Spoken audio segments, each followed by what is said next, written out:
Whether you're looking to refine your skills, expand your scope of practice, or stay ahead in the rapidly evolving field of pain medicine, this lab is your opportunity to master one of the most challenging aspects of spine intervention, the cervical region. It's difficult to master cervical procedures.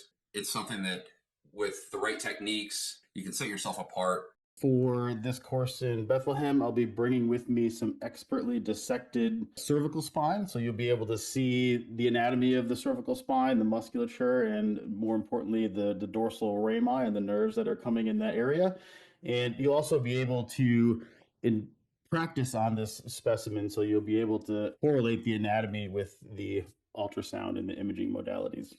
Hi, my name is Joel Halsma. I'm an anatomist at the University of New England. My name is Robert Kinney. I'm a physiatrist in Fort Wayne, Indiana. Hello, everyone. My name is Drew Trainer, and I'm an interventional pain physician in Denver, Colorado. Hey, everybody. I'm Mike Furman, coming to you from York, Pennsylvania at OSS Health. We'll be combining fluoroscopic guided and ultrasound procedures. I'll teach you some hybrid combination of fluoro and ultrasound. So you'll learn things here that you would not learn in any other course. Hope to see you there in Bethlehem on August 2nd and 3rd coming up.